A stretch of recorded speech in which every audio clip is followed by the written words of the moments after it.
Winter, 1614, Osaka Castle. Triple moats carved like scars in earth. Stone walls 30 meters high. 100,000 defenders ready to die for Toyotomi honor. Outside, Tokugawa Ieyasu studies the massive fortifications. His generals whisper the math. Direct assault means 50,000 casualties, maybe more. But Ieyasu isn't staring at walls. He's remembering faces. The silk merchant who complained about rain 3 years ago. The monk who blessed his tea ceremony. The servant girl who always bowed too deeply. When siege ends 70 days later, historians will record cannon fire and samurai charges. They won't record the intelligence war that decided everything before first shot was fired. This is the Osaka Intelligence War, where every Shoninki technique you've learned stops being theory and becomes operational reality. Throughout this series, we dissected individual skills, like examining pieces of broken mirror. Today, we watch them reassemble into weapon that killed the most powerful fortress in Japan. Not through heroic infiltration, through patient infection. Welcome to the battlefield where shadows wrote history in daylight. And the deadliest siege happened 3 years before anyone knew there was a war. Imagine Osaka as massive organism. Heart pumping decisions. Nerves carrying information. Muscles executing orders. Shichi-Hode taught you 7 ways to slip past the skin. Kanjin showed you how to read the heartbeat. Choho explained how to poison the bloodstream. Yonin demonstrated surgery in daylight. In-nin revealed night operations. Alone, each technique is scalpel. Together, they become systematic vivisection. But here's what individual lessons couldn't show you. How these techniques stop being separate tools and become a single weapon aimed at one target's destruction. Osaka wasn't defeated by ninja magic. It was defeated by the exact operational doctrine later codified in the Shoninki: cold, methodical, invisible. The objective? Make fortress destroy itself on schedule. Not through force, through understanding. The method? Answer 4 questions that determine everything. Who holds real power behind the titles? Where does strength become weakness under pressure? Who breaks first when fear meets greed? How do we make their best decisions serve our victory? The timeline: 3 years to plant, 70 days to harvest. Patience measured in seasons, execution measured in heartbeats. Let's watch how Shadow War is actually fought. The principle: don't attack immune system, become part of it. Fortress walls stop foreign objects. They welcome useful organs. Spring 1611. 3 men arrive in Osaka. Not together. Different gates, different stories, different faces. One carries silk samples. One carries sutras. One carries nothing but willingness to sweep floors. The genius: they don't need to coordinate once inside. Each serves different function in same organism. Like heart, lungs, kidneys working without conscious coordination. But integration requires more than just presence. Requires becoming indispensable. You can't speed run deep cover. Trust grows like trees, slowly, with deep roots, or not at all. Yamaguchi Saburō walks through Osaka's main gate carrying silk samples like prayers wrapped in cloth. His papers are perfect because his life is perfect. 2 years training with real merchants, guild membership, trade relationships, commercial history. When officials verify his background, they find genuine business. Because 90% of his cover is real, only 10% is deception. And that 10% is invisible. His first visit? I create custom tapestries for lords' chambers. Need precise measurements for perfect fit. What guards see? Merchant with measuring cord complaining about light angles. What he sees? Military architecture laid bare like anatomical diagram. The dual-purpose genius. This room requires panels 12 shaku wide. His cord stretches wall to wall. His mind records corridor width allows 3 men abreast, perfect for troop movement analysis. Wall thickness affects hanging methods. His knuckles tap stone. His ears calculate. 2 shaku thick, vulnerable to sustained bombardment at this section. Window positions determine light exposure for color selection. His eyes scan openings. His brain maps. Sight lines for archers, blind spots for infiltration routes. Month after month, the picture builds. Room dimensions become tactical spaces. Decorative measurements become siege intelligence. Art becomes warfare. The psychological foundation. By year 2, he's not visiting merchant. He's that silk man from Kyoto who knows good fabric. Guards recognize his complaints about weather. Servants expect his small gifts. Officials appreciate his quality work. Recognition breeds comfort. Comfort breeds carelessness. Carelessness breeds access to things merchants should never see. But architecture is just skeleton. Need flesh, blood, soul. Same season. The monk begins visiting. Not suspicious. Castles during uncertain times always invite more prayers. His specialty? Not theology, psychology. Specifically, reading souls and finding the cracks. The first confession, leadership doubt. A retainer kneels before the monk, voice heavy with wine and worry. I fear our young lord lacks his father's strength. He calls counsels when he should give orders, asks questions when he should act. The monk's response, compassionate murmur, prayer for wisdom, blessing for troubled heart. His analysis, Hideyori is Go-Shin type, rigid mind requiring structure. Insecurity makes him advisor dependent. Operational conclusion, don't attack him, attack the advisors.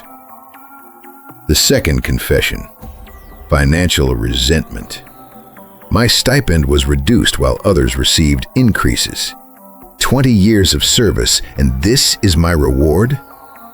Surface response, sympathy for worldly burdens, prayer for contentment. Tactical assessment, Tanshin type, greedy, financially vulnerable. Recruitment candidate, currency, gold, and status. The third confession, factional poison. The Western retainers whisper that Eastern ones are too soft. They say we negotiate when we should fight. Religious comfort, prayer for unity among brothers.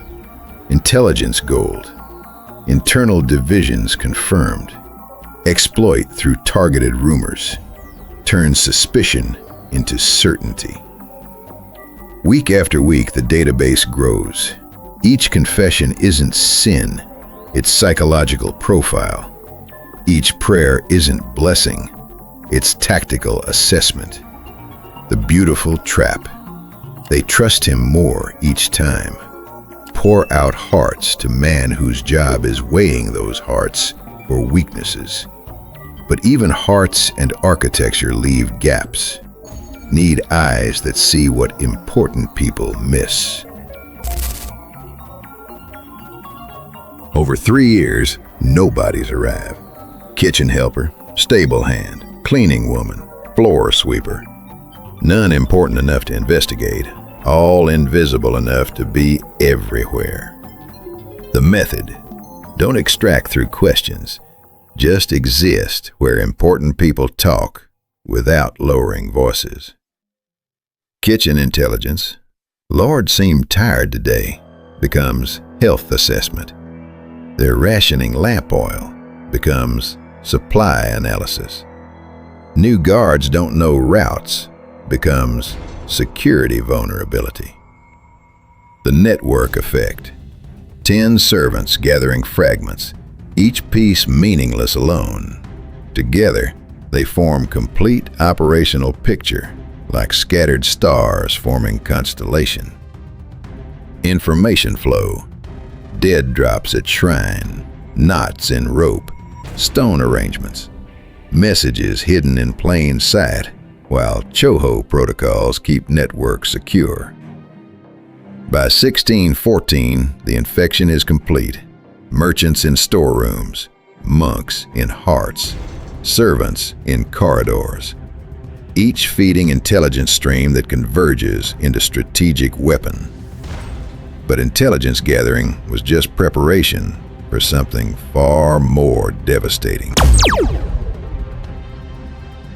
You can map every stone and still lose. Castles don't make decisions, people do. Kanjin principle deployed. Fortress isn't stone, it's collection of minds wearing stone costume. 3 years of observation reveal power structure. Toyotomi Hideyori, bookish, protected, no field experience. Profile: Go Shin with insecurity, rigid, needs clear rules, depends on advisors. Conclusion: control advice stream, control decisions. Yodo-dono, his mother, traumatized by past, terrified of bloodshed. Profile: extreme Kyoshin, fearful. Conclusion: she's lever to make peace seem preferable to honor. Ronin commanders like Sanada, war is their element, death acceptable outcome. Profile: pure Yushin. Conclusion: don't waste resources turning iron. Isolate them. Let them die last.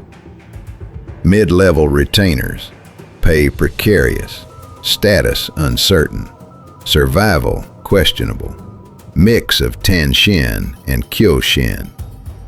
Conclusion: here lies the real meat. The targeting decision: don't attack the brave, attack the infrastructure of bravery. Make heroes fight alone while everyone else chooses survival. Late 1613. Psychological warfare launches through 3 coordinated vectors. Vector 1, economic anxiety. Merchant network subtly adjusts pricing. Rice costs more. Salt deliveries become uncertain. Not starvation, just worry. Castle officials debate purchasing strategy. Internal arguments begin. Your merchants help whichever faction serves your objectives. Better terms to cautious officials. Worse terms to panic buyers. One faction starts being right more often. Others look incompetent. Division grows like crack in foundation. Vector 2, spiritual poison. Monks' sermons shift subtly. Even great trees fall if roots divide. Those who cling to burning houses may die with them. Never says surrender. Doesn't need to. Subtext cuts deeper than steel. Vector 3. Rumor cascade. Servants amplify whispers. Lord looked pale. Messengers leaving at night. Stores running low. Some true, some enhanced. In Nervous Castle, rumor becomes reality faster than sunrise becomes day. Fear feeds fear until fiction drowns fact. But psychological preparation was just the overture. The real symphony begins when armies appear.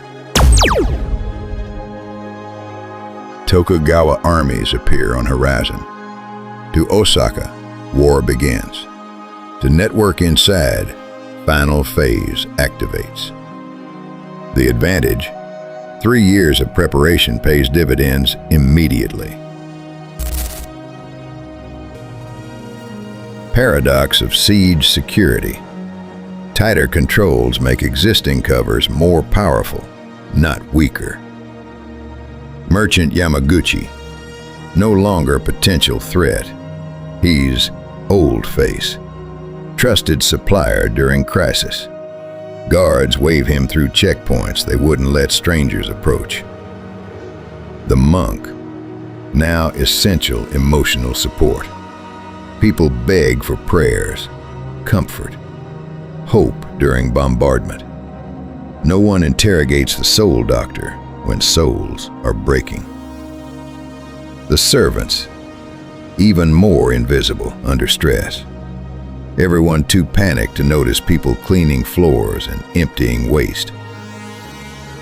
The intelligence evolution. Supply consumption rates, morale fluctuations. Which commanders drink too much? Where panic spreads fastest. Coordination protocol. Each role feeds specific data stream. Merchant tracks logistics. Monk monitors psychology.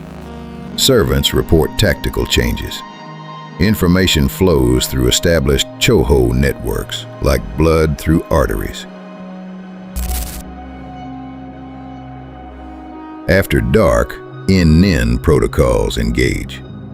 Not dramatic wall scaling, subtle confirmation. Internal verification. Sune no Gata operative confirms day intelligence.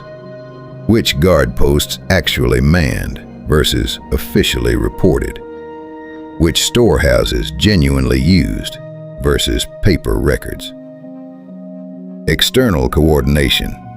Outside controller watches for confirming signals, lantern patterns, cloth arrangements, gravel disturbances. The feedback loop. Day intelligence verified by night observation. Night intelligence guides day operations. Truth emerges from cross-reference, like gold separated from ore. But verification was preparation for something more devastating. Late 1614, intelligence gathering ends, information warfare begins. The transition from what is Osaka to what can we make Osaka become? December 1614, Tokugawa proposes peace gesture. Fill outer moat, reduce fortifications, enable negotiations. Surface narrative, clever diplomatic trap. Naive Toyotomi fell for word games. Shoninki reality, 3-year psychological campaign reaching climax. The target, Yodo-dono, Hideyori's mother. Kyoshin type, identified through years of confession-adjacent intelligence. Her psychology, terror of bloodshed, desperate for son's survival, will sacrifice anything for peace. The manipulation, monk agents whisper to her advisors during prayer sessions. Moat brings war. Removing moat brings peace. Walls remain strong. Everyone survives.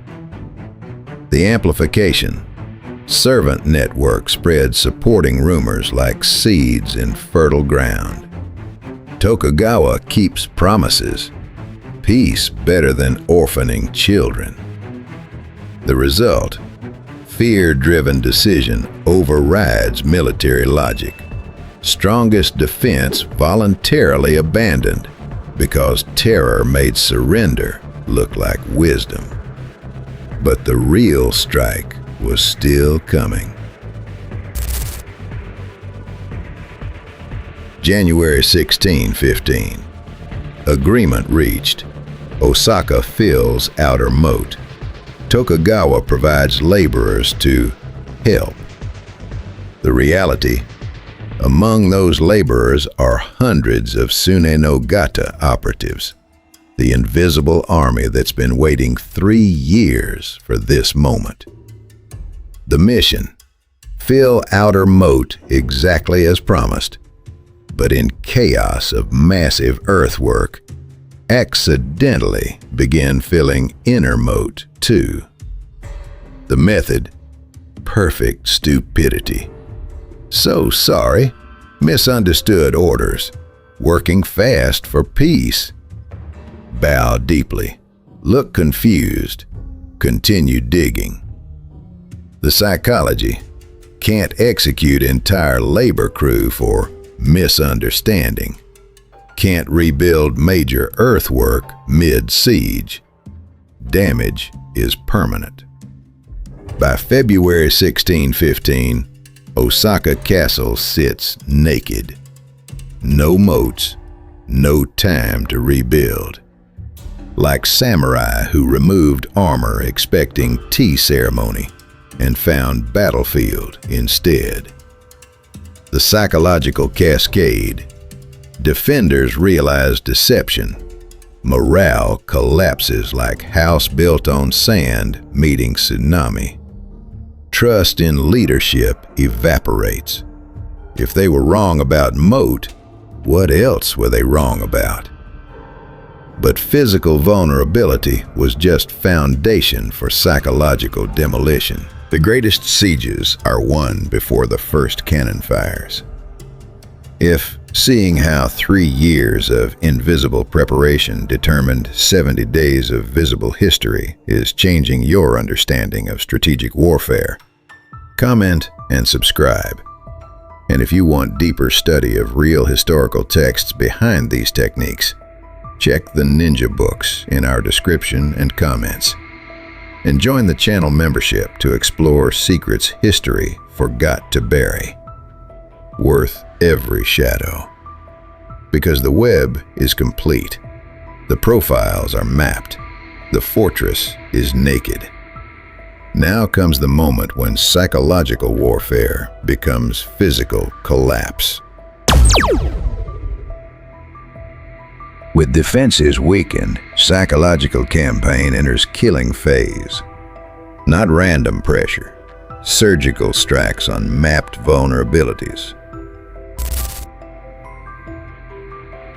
Target, the castle treasurer. Lives beyond means. Building expensive house while castle prepares for siege. Profile, tan shin type. Greed over loyalty. The approach, anonymous message under his teacup. Hideyori will die. Tokugawa will rule. Your family can still eat. Not demanding betrayal of honor, demanding protection of wealth. Greed becomes patriotism. Survival becomes wisdom. The hook.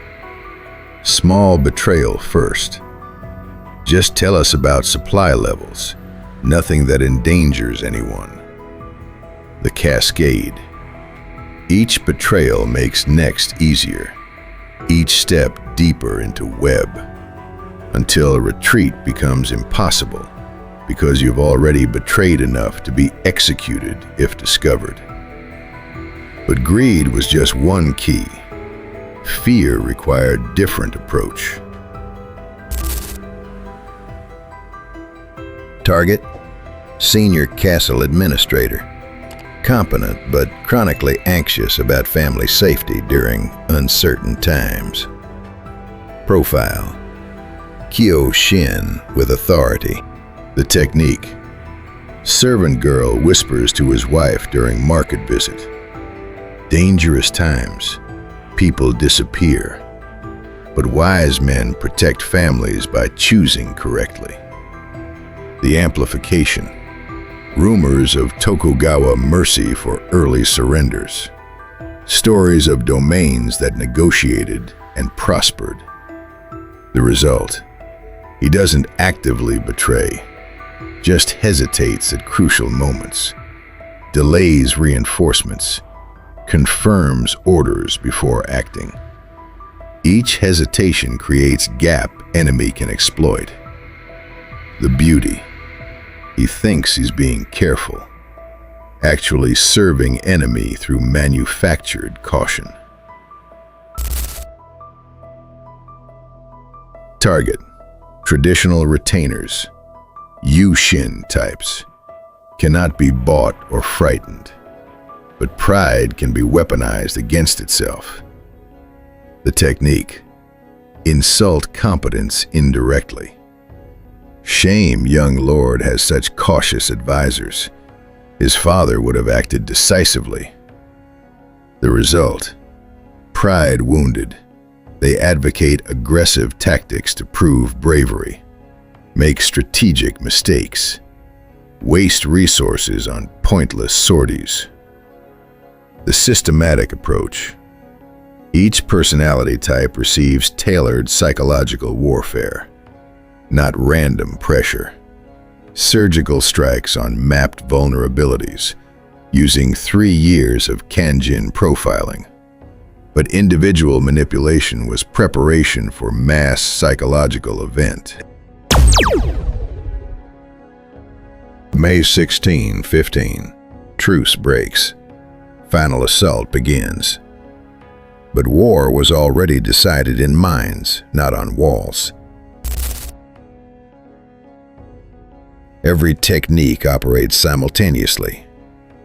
A Kendo network provides real-time supply intelligence, which storehouse is emptying, where ammunition concentrated, which routes still functional. Shuk operations monitors morale collapse, maps psychological breaking points, identifies who's ready to surrender versus who'll fight to death.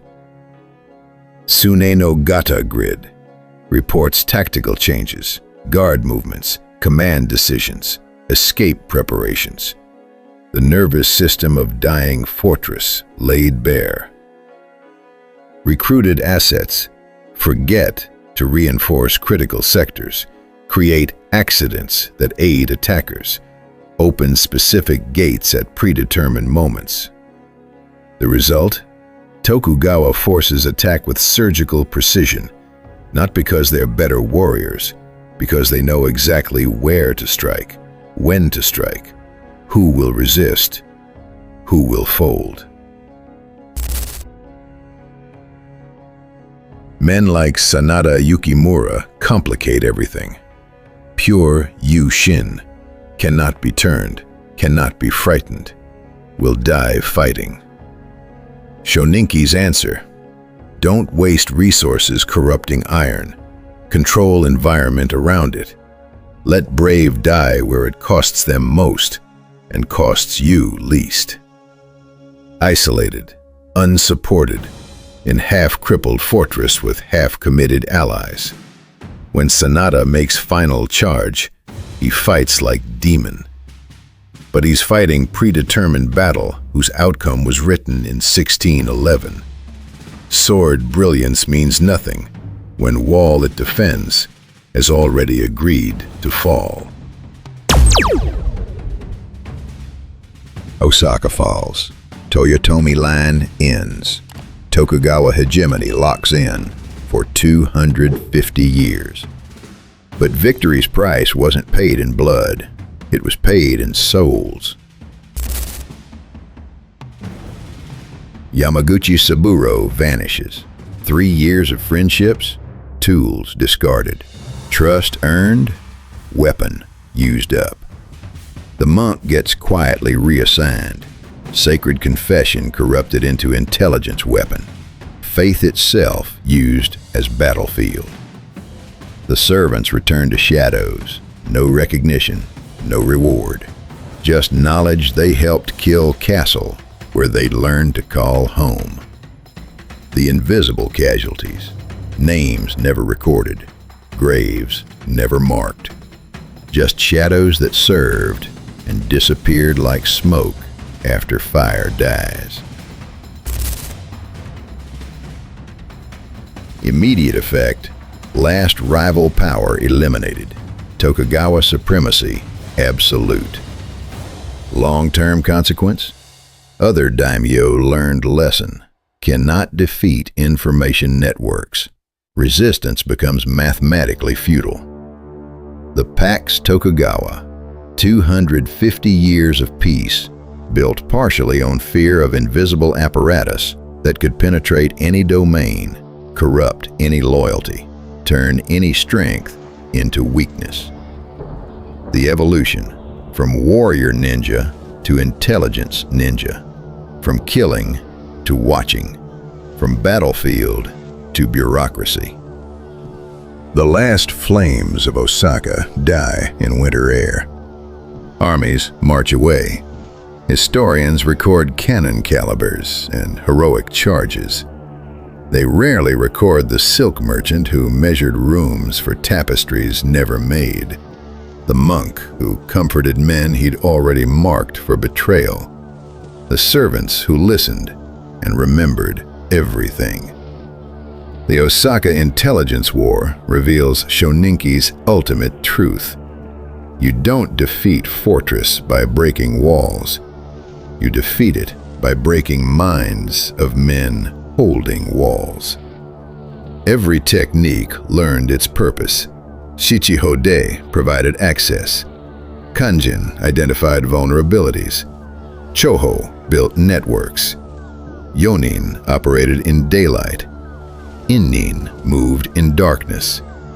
Seishin Kunren provided mental strength to sustain years of deception. Each technique alone is tool. Together, they become symphony of invisible warfare that shapes visible history. But Osaka was fortress siege, predictable, controlled.